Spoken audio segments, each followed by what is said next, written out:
आप देख रहे हैं सनमार्ग लाइव 7। नमस्कार, आप देख रहे हैं लाइव 7। मैं हूं आपके साथ कीर्ति तिवारी और खबरों की शुरुआत करेंगे बड़ी खबर से। और आपको बता दें कि पश्चिम बंगाल के लोगों को फ्री में कोरोना का टीका लगेगा। ये बातें पश्चिम बंगाल के मुख्यमंत्री ममता बनर्जी ने कही हैं। आपको बता दें कि पूरे देश में ड्राई रन के बाद 16 जनवरी से 3 करोड़ लोगों को कोरोना का टीका लगना है।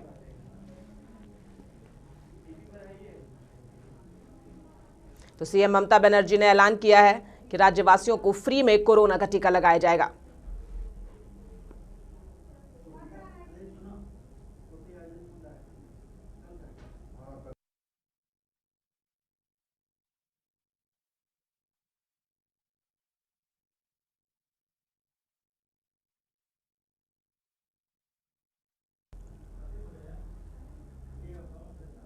वहीं कोरोना वैक्सीन को लेकर भी अब पश्चिम बंगाल में राजनीति शुरू हो चुकी है। ममता बनर्जी के राज्यवासियों को मुफ्त में कोरोना टीका लगाने की घोषणा करने के बाद अब इस पर कटाक्ष करते हुए केंद्रीय मंत्री बाबुल सुप्रियो ने ट्वीट करते हुए लिखा है कि केंद्र ने पहले ही ये घोषणा की है, देश के हर नागरिक को मुफ्त में कोरोना का वैक्सीन लगाया जाएगा। लेकिन ममता अपने राजनीतिक स्वार्थ के लिए केंद्र की घोषणा को अपने नाम से प्रचारित कर रही है। बाबुल ने लिखा है कि यह वही पार्टी है जो चावल चोरी अम्फान के लिए दिए गए राहत के पैसे की चोरी करने के बाद अब कोरोना वैक्सीन की चोरी कर रही है।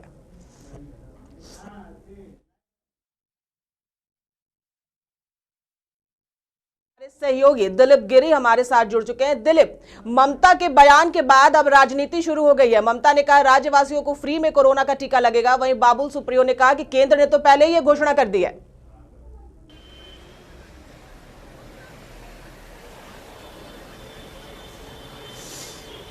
देखिए, जिस तरह से पश्चिम बंगाल में इन दिनों राजनीतिक चल रही है, उसमें दोनों ही पार्टियों की तरफ से, तृणमूल कांग्रेस की तरफ से और केंद्र सरकार के जो मंत्री हैं या भाजपा की तरफ से, लगातार इस बात का ही इंतजार रहता है कि राज्य सरकार की तरफ से क्या घोषणाएं की जाती है, किन बिंदुओं पे को ध्यान में रख करके घोषणाएं की जा रही है। उसके तुरंत बाद भाजपा के नेता या कोई केंद्रीय मंत्री है इस पर ट्वीट करता है।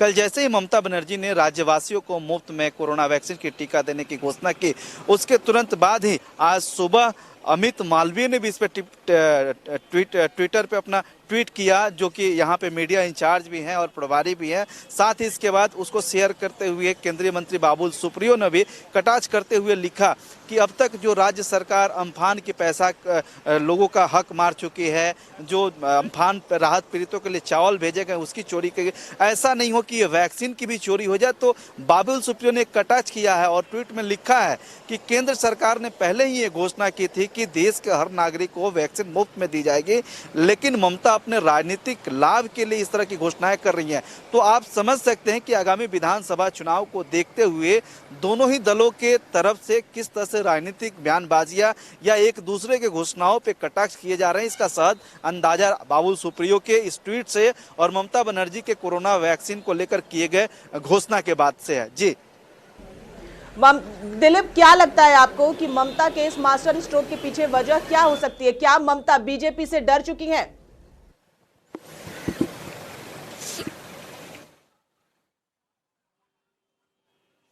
देखिए, आगामी विधानसभा चुनाव को लेकर के ममता बनर्जी ने पिछले 15 दिनों में लगातार कई घोषणाएं की हैं, जिनमें यह भी शामिल था जो केंद्र सरकार के तरफ से आयुष्मान भारत योजना को पश्चिम बंगाल में अब तक लागू नहीं किया गया था। लेकिन उन्होंने एक सप्ताह पहले कहा कि अगर केंद्र सरकार चाहती है तो हम लोगों का डाटा केंद्र सरकार को देने के लिए राजी हैं। इसके पहले कृषक सम्मान निधि योजना भी जो केंद्र सरकार ने चलाया था, कृषि सुरक्षा योजना जो चलाया था, इसको भी अब तक पश्चिम बंगाल में लागू नहीं किया गया था। लेकिन 2 दिन पहले ही उनके तरफ से कहा गया कि अगर केंद्र सरकार कृषकों की डाटा चाहती है और मदद करना चाहती है तो हम उनको देंगे। तो आप समझ सकते हैं कि अब तक इतने दिनों के केंद्र सरकार की योजना लागू करने के बाद अब तक पश्चिम बंगाल में नहीं हुआ था। और जैसे ही भाजपा ने इसे चुनावी मुद्दा बनाया और अपने हर अभियान में, हर सभा में, हर रैली में इसको उठाना शुरू किया कि केंद्र सरकार द्वारा आम लोगों के लिए जो भी योजनाएं लागू की गई है सिर्फ ममता बनर्जी के हिटलरशाही के चलते पश्चिम बंगाल में लागू नहीं हुआ। इसके बाद ममता सरकार पे जरूर दबाव है। यही कारण है कि आप देख सकते हैं कि इस तरह की जो घोषणाएं बहुत पहले होनी चाहिए थी, नहीं हुई थी, लेकिन अब लगातार उनको रिपीट किया जा रहा है, घोषणाएं किए जा रहे हैं। तो इससे एक अंदाज लगाया जा सकता है कि एक जरूर दबाव है, राजनीतिक दबाव कहिए या चुनाव का दबाव कहिए, एक दबाव जरूर है। जी दिलीप, ममता के वोट बैंक पर इसका कितना प्रभाव पड़ सकता है अगर इस घोषणा की बात की जाए तो?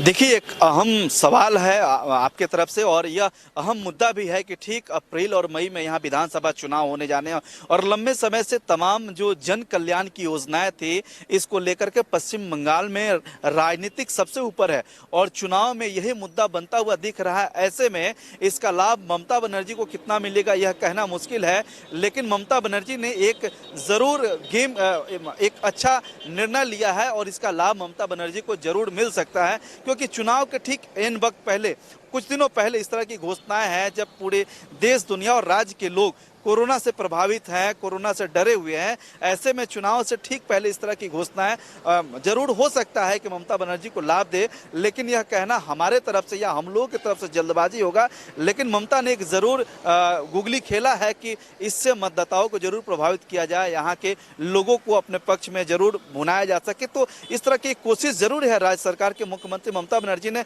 यह भी कहा है कि यह राज्य सरकार की तरफ से पूरी तरह से मुफ्त है और इसको 3 कैटेगरी में किया गया है। पहले फेस में जो कोरोना वैक्सीन मुफ्त लगाया जाएगा, उनमें जो कोरोना वॉरियर थे, जिनमें डॉक्टर हैं, नर्स है, पुलिसकर्मी है, सफाई कर्मी है, उनको। उसके बाद जो 60 वर्ष से ऊपर के उम्र के लोग हैं उनको दी जाएगी, या जो लोग पहले से किसी बीमारी से ग्रसित हैं उनको इस तरह की वैक्सीन पहले चरण में दी जाएगी।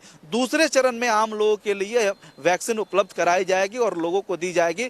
तो चुनाव के पहले ममता सरकार द्वारा यह निर्णय वाकई लोगों के हित में है ही, लेकिन एक तरह से सरकार की छवि सुधारने की कोशिश भी आप कह सकते हैं। जी, नड्डा ने किसानों को साधने की कोशिश की और आज ममता की इस घोषणा ने, क्या लगता है आपको, क्या पूरे बंगाल को साधने की कोशिश नहीं की है?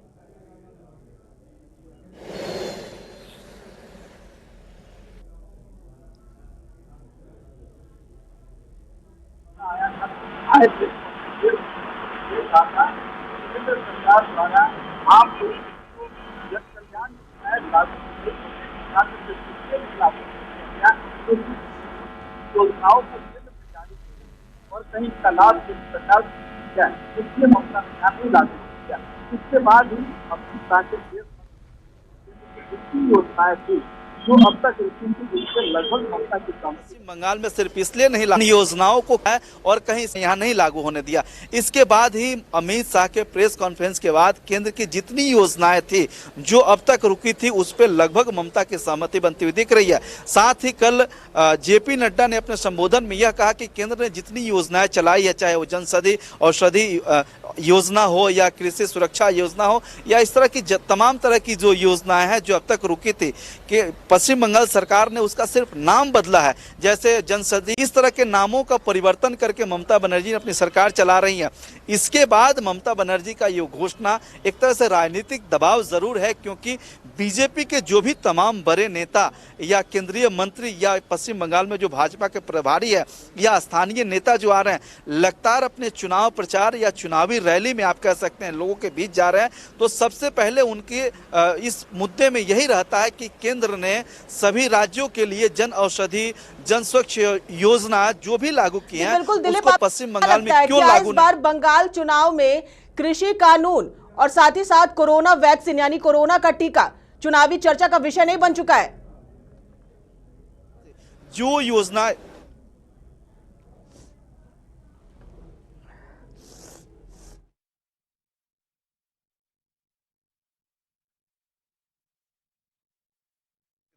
क्योंकि जिस तरह से लगातार भाजपा नेताओं का दौरा है और इन मुद्दों को ही उठाया जा रहा है।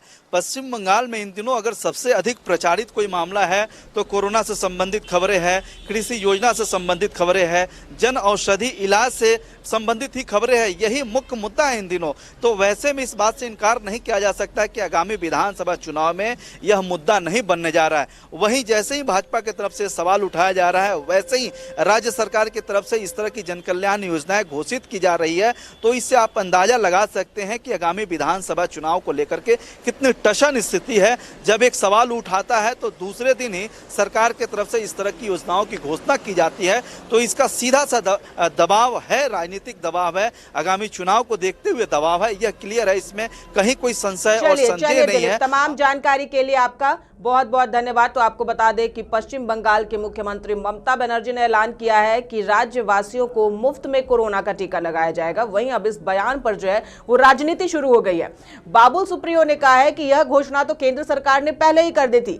ममता क्या दिखाना चाहती हैं? क्यों वे चोरी कर रही हैं? क्या वो वैक्सीन की चोरी कर रही हैं? क्यों जनता को अपने पाले में करना चाह रही हैं? तो कहीं ना कहीं बंगाल की राजनीति जो है वो नित्य नया मोड़ ले रही है। अब वैक्सीन पर राजनीति जो है वो शुरू हो गई है।